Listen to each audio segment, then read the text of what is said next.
ప్రోటీన్లు ఎమినో ఆమ్లాల కలయిక వలన ప్రోటీన్లు తయారవుతాయి. శరీరం బరువులో 20% ఉండేది ఈ ప్రోటీన్లే. ఈ ప్రోటీన్లు కూడా శక్తినిస్తాయి. మనం తీసుకునే ఆహారంలోని ప్రోటీన్ల నుండి శరీరంలో ప్రోటీన్లు ఉత్పత్తి అవుతాయి. ప్రోటీన్లలో ఉండే ఎమినో ఆమ్లాలు 20 రకాలున్నాయి.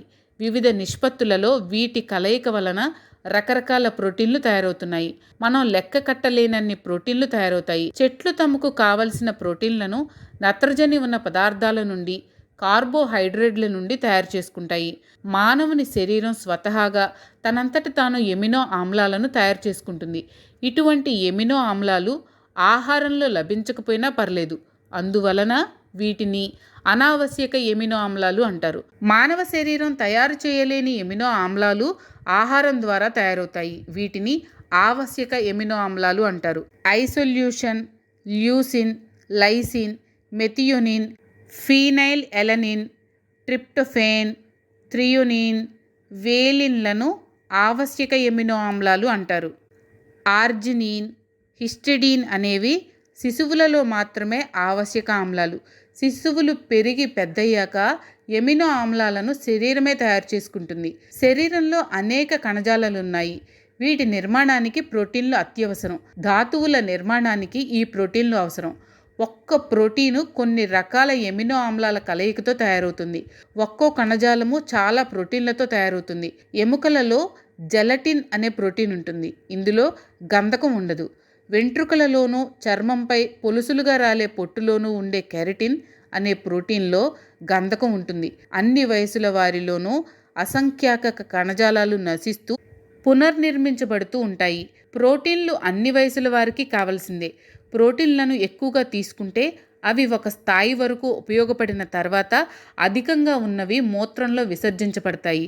ఈ ప్రోటీన్లు ఒక స్థాయి మించి పెరిగిపోతే మూత్రపిండాల్ని దెబ్బతీస్తాయి.